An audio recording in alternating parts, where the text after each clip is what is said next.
Hi, this is Sana Carpelati. I am owner of the Facebook page Your Quest for Self Healing. And today we're going to talk about this is part two of how family can introduce or influence how we become stuck in our everyday lives, whether it be in your career or relationships or health or ability to self care or be creative or anything else that you want to do in your life.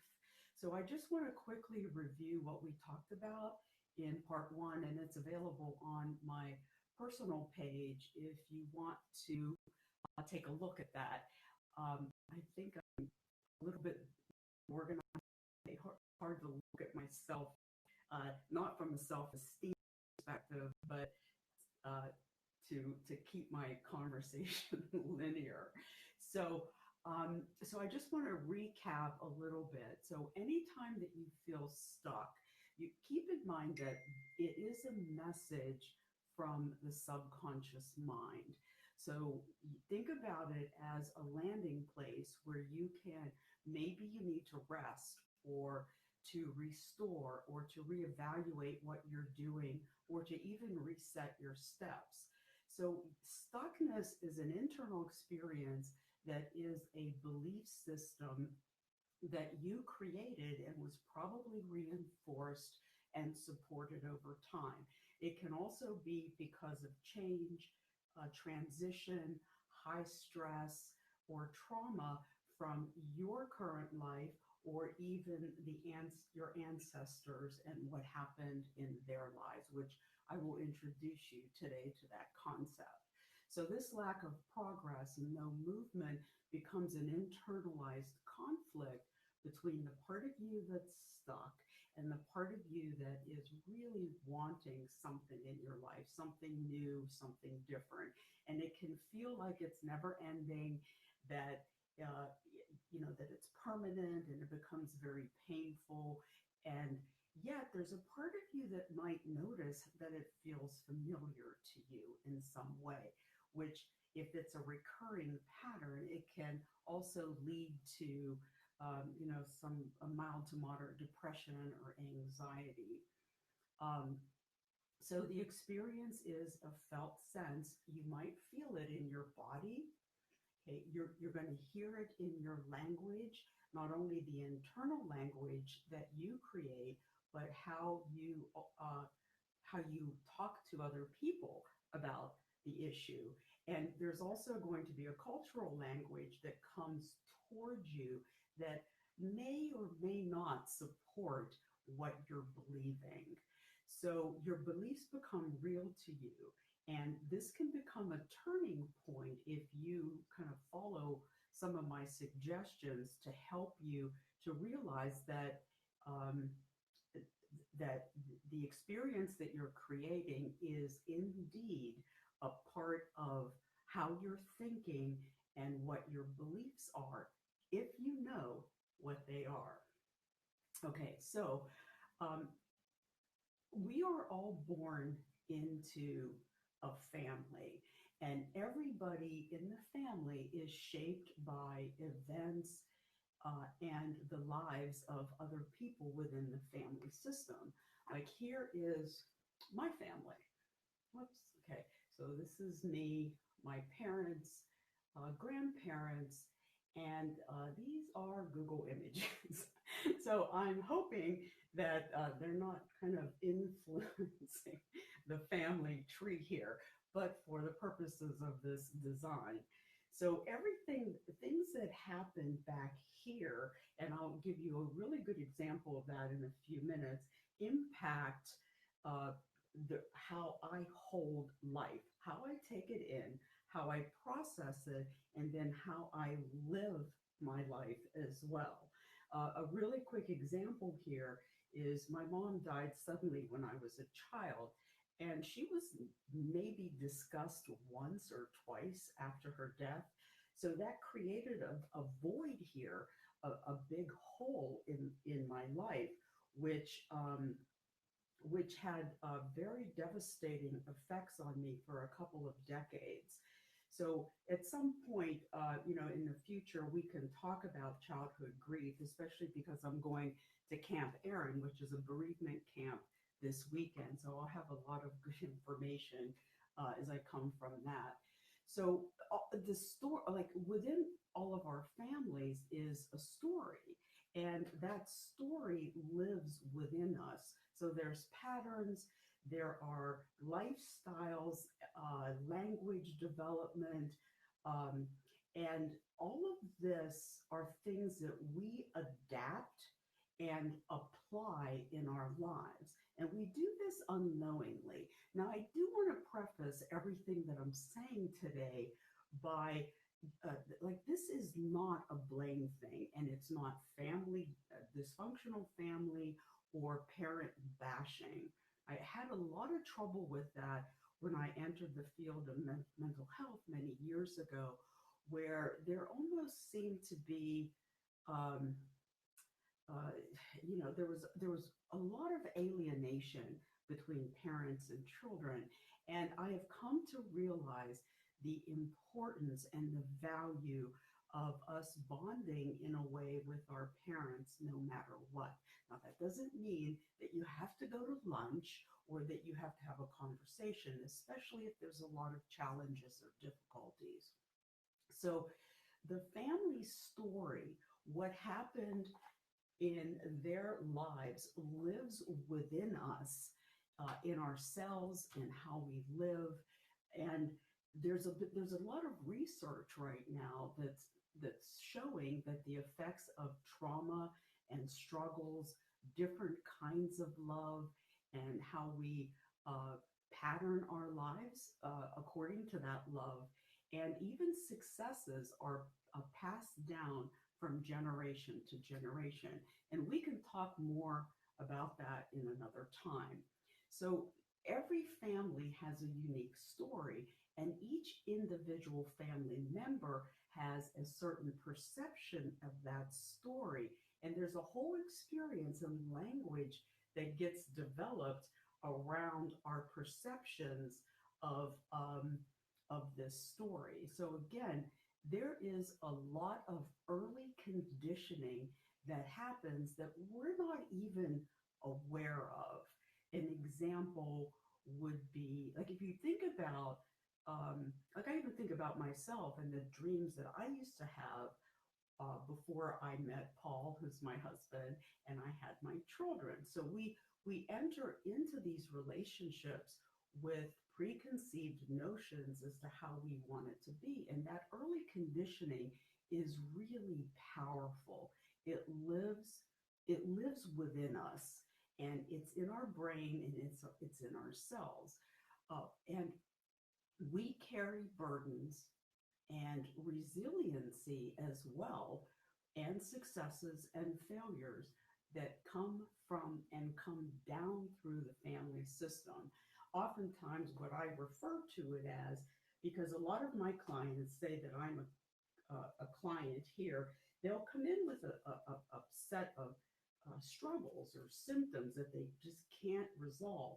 But when we look back here, what we see, or what we explore together, is that there are parallels in the family system, and even maybe the pattern of expression is the same, or there's actually a repeat of how of the struggle or the challenge, if that makes sense.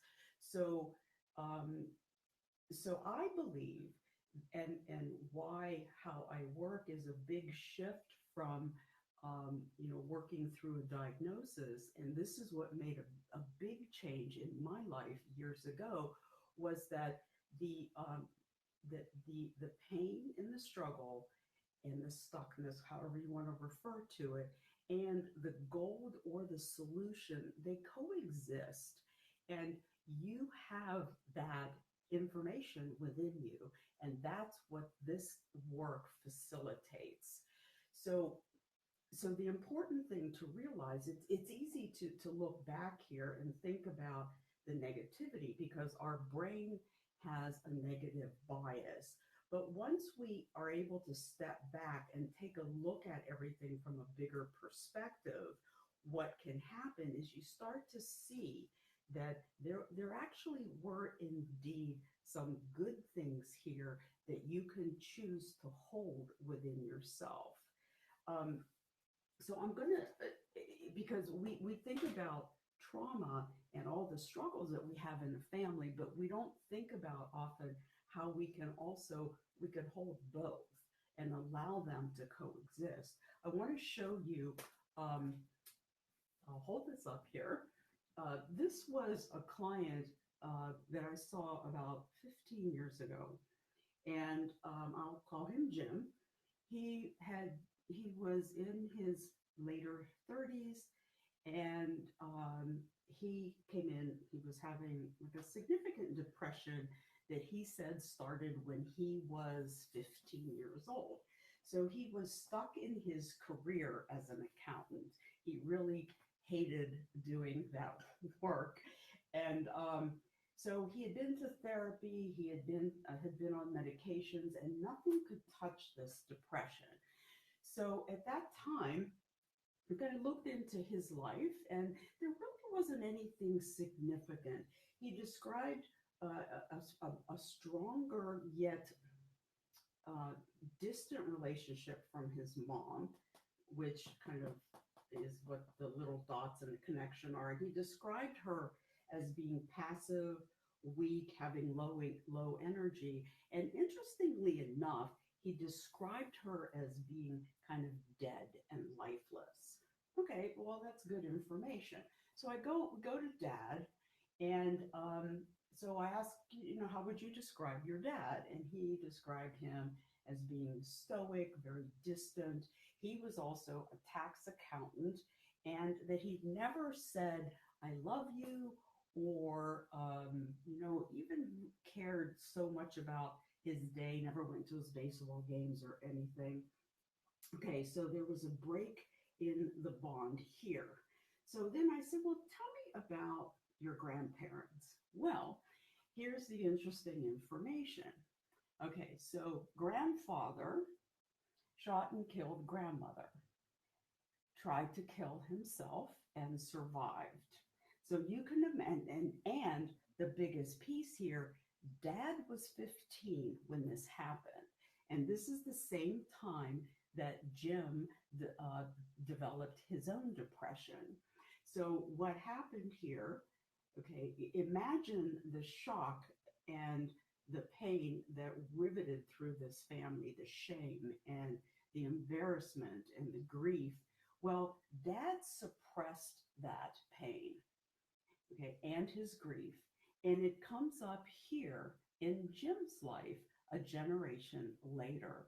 So in the work, we were able to kind of reshift everything and honor what happened here. It doesn't mean that we agree we agree to it in that it's true that it happened. It doesn't necessarily make it okay, but we don't really understand fate and what was happening here. So once we did this, and we started to expand his sense of well-being and how he wanted to be in his life, he quit his job as an accountant because that was the only way that he connected to his father, and he went to become a teacher.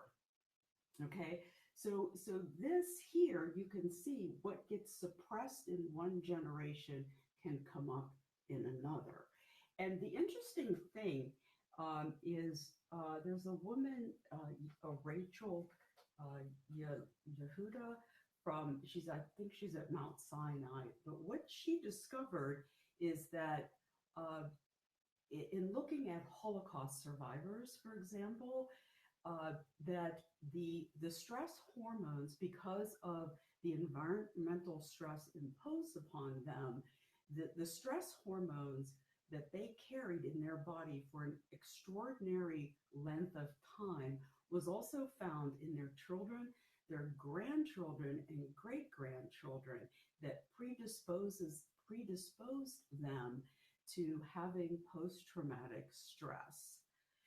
And they studied that against control groups where there were great grandparents who had, their regular hardships, but did not experience something as difficult and challenging as being, imprisoned in one of the camps during the war.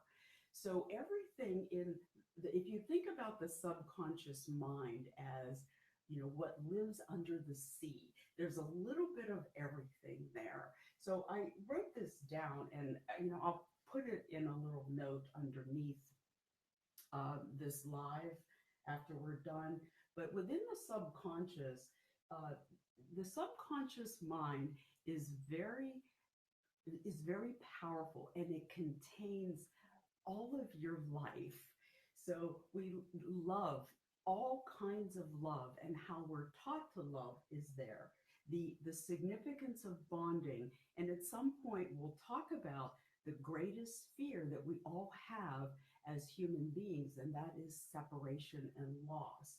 And the importance of bonding with parents and family members so that we feel like we are a part of something. So within the subconscious mind, we are programmed to assume certain roles within the family system and also out in the world. Our values, our successes, and our failures live here as well. Also, trauma, conflict, and hardships, not only of my life, but also what happened back here. Let's say that there was a child who died right before my mother was born. So imagine her ability, because we know now that stress hormones are transferred to the fetus during pregnancy. So imagine her worries and her concerns while she carried my mother. So then my mother has me, and she gets triggered again, not only as the child whose mom may have been distant or maybe a little too clingy because of her fear of loss here as well. And that again gets transferred here. Okay, so um, emotional patterns. Sometimes in talking with a female client, I'll notice that pull my picture out again. That say she is depressed like mother, who's depressed like grandmother, who's also depressed like great grandmother.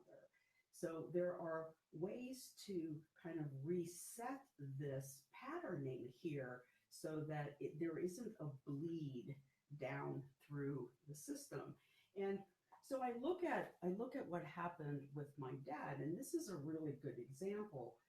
He lost his mother when he was a teenager. He was fighting in World War II. He was severely wounded and had pretty significant, well, let's just say severe post-traumatic stress, because he was the sole survivor of his battalion. And also, he spent 3 years in the hospital having facial reconstruction because he was hit with shrapnel. So then his wife dies when my brother and I are young teens, and there's four other young children. So I couldn't understand, being a child, his depression, the post-traumatic stress, the grief from the loss of his mother, and how he basically checked out during that time period. Because when we lost our mother, we also lost our dad too, emotionally. Okay, so you can see here how, so is it, well, really, I mean, is it any wonder I had panic, stress, and depression through my 20s and early 30s? Okay, so these emotional patterns are also very much a part of our lives. We also adopt coping strategies by observing. Now, keep in mind that, for example, a son may drink like his father, but dad doesn't say, well, this is how, I cope with my stress, son, and this is important for you too. It's through observation and expectation, and also just habits and lifestyles that we adopt again without really realizing what we're doing. So it also how we relate to other people. Um, the research is really clear, and we'll talk about this again in a future episode of the significance of the mother child relationship, especially in the first 5 years. Now, again, this is not a blame thing because when clients come in and they have stress, anxiety, mild to moderate depression, and we take a look at their lifespan and we see, well, mom was in the hospital for 2 weeks when she was a young child. Well, the child is significant and important as that was at the time, maybe her survival, the child doesn't know that. So once we that gets resolved, then uh, the you can fill that hole or that separation or that wound there so that the individual can kind of step forward in his or her life. uh, so in the subconscious are your beliefs. Now here's the interesting thing, and you might think this is funny, but okay, I'm a Sicilian and Abruzzi, so I'm, well, 83% Italian because we did the DNA testing. But when I was 28 and I moved away from home, I started reevaluating things that I thought about. And I thought, uh, do I have to have spaghetti every Sunday? Okay, because that's what we did for decades, like my childhood, teenage years, in my as a young adult. And I thought, well, I don't think I do. And I remember the first several Sundays that I didn't have spaghetti on Sunday, and how unsettling that was for me. So sometimes, I mean, there are big major decisions too that we need to take a look at to review this paradigm. What do you believe, especially about, the issue that you might feel that you might be stuck with? Okay, so there's also all of the images that you have, your health and your money. Uh, Oftentimes, some clients will come in who have money struggles. And so as we look at, again, the system here, the question that I have, especially if it's a female, if the client is a female, can you make more than your father? Okay. Are you allowed to be happy in this family, especially if there was a tragedy back here somewhere, or even on this generational line? Can you be happy in this family when everyone suffers? Because oftentimes there's a parameter around suffering and pain, and you might do some healing work and start stepping outside of that line only to get pulled back in. Okay, so all of your history is here in the subconscious mind as well. And keep in mind, if it's true that our greatest fear is separation and feeling or alienated and not a part of something, there's a strong loyalty to what comes down through the family system. And we take those burdens on without question or without um, kind of reevaluating. So I always encourage adults, especially young adults, to sit down and to kind of take a look what's in there, inquire about this system and what you believe, especially as you kind of start out into your life. This turning inward um, will, kind of force you to challenge your beliefs and what you say, and also challenge the beliefs within the family system. Um, so, a couple of suggestions that I have for you that would help you to navigate this. And I realize this is an introduction. But the other thing wait, let me throw this in. There's a Dr. Stephen Walensky who he talks about how when we're adults that we might notice these patterns that continue to resurface around certain situations or people in our lives, or when we try to advance forward in some way. And it doesn't have to always be career oriented. It could be that you want to improve your self-care. And then all of a sudden, you feel this familiar, um, almost like a takeover of your logical, well experienced, wiser self, because now you're 35, 45 years old, and you don't really think like that. But this part of you kind of starts looking into the present time with with through eyes of the past, for example, because remember what gets reinforced, um, what gets reinforced here, okay, gets played out again later on in life, especially if you look at uh, like stress thresholds. If you're become the same age as when a parent became ill or sick. I remember my mom died when she was 39 very suddenly.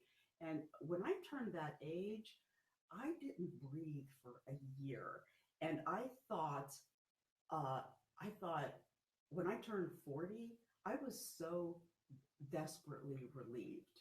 Okay, um, so there's a lot of triggers that can happen later on that are confusing and baffling to us because we think about, well, my life is basically okay right now. But if you lift this up and go back in time and put it back here, you're going to start seeing that how this pattern was reinforced, nurtured, and also very much a part of this system here.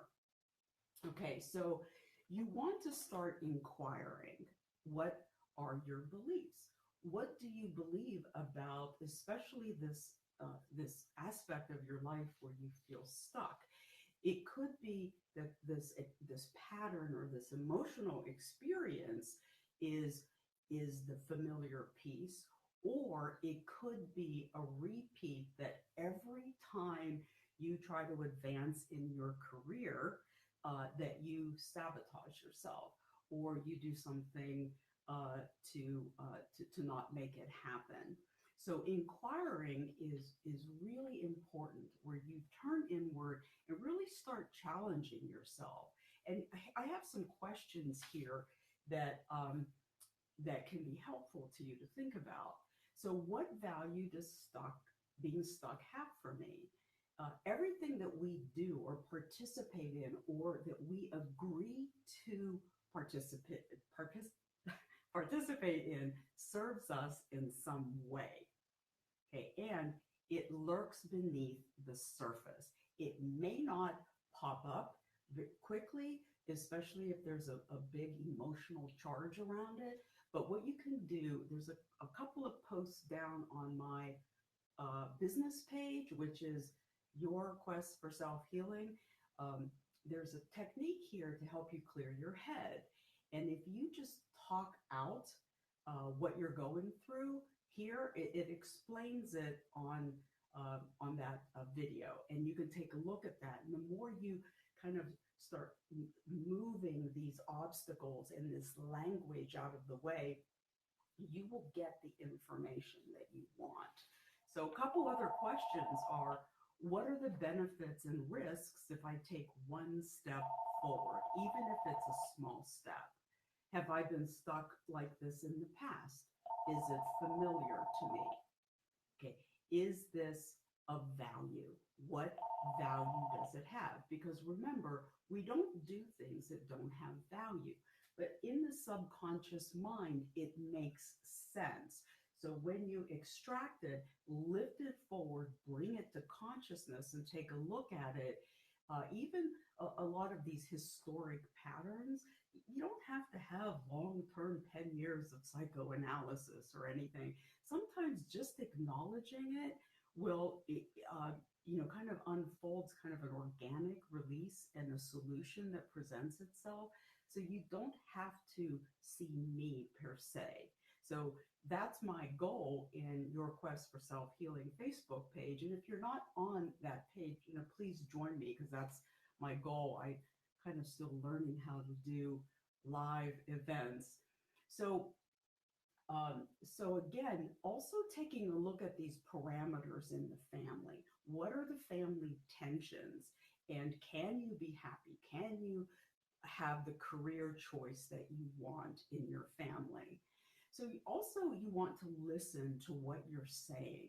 What are you doing and what are you thinking? So what you focus on in your life, and this is basic thought 101.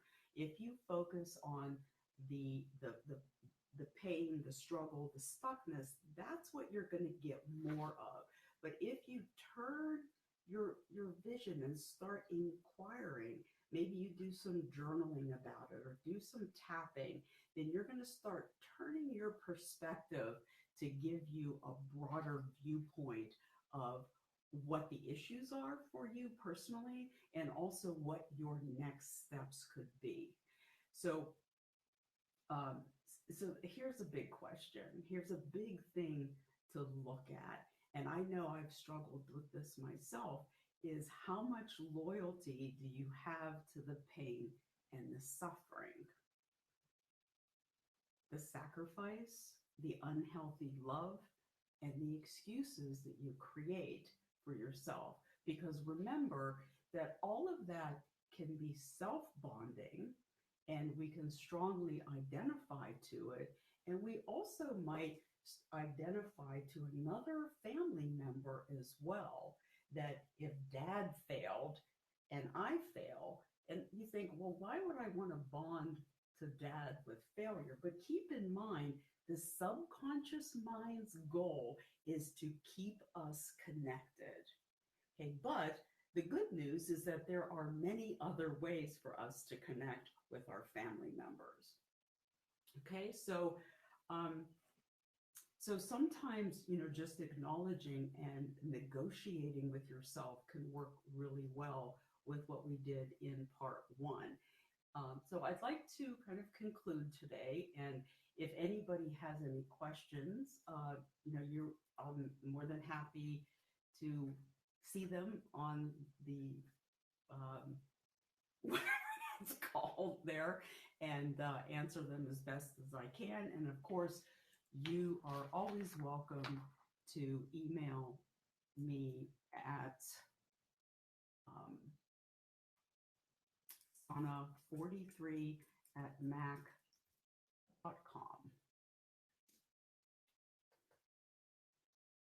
So, when will I be live again? Okay, thank you, Terry, from Arizona. It's nice to see you on here.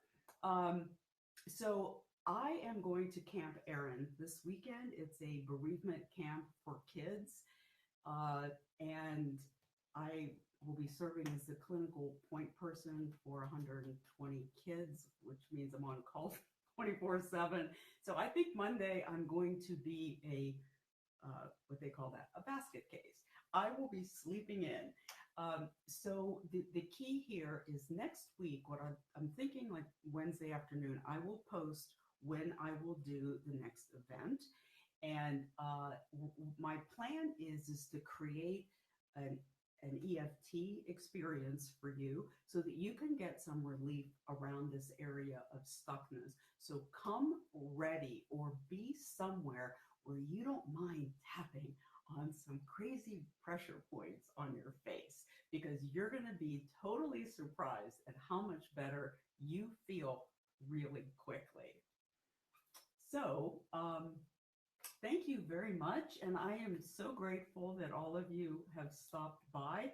I will be in touch with you, and I will put this information and the questions underneath this live event so that you can have them for your reference. So if you're not already, on my business page, Your Quest for Self-Healing, please join me there, because I will be doing these from there in the next week or so. Okay, so thank you so much. Love you all, and hope to meet you if I don't know you personally. Thank you so much. Bye-bye.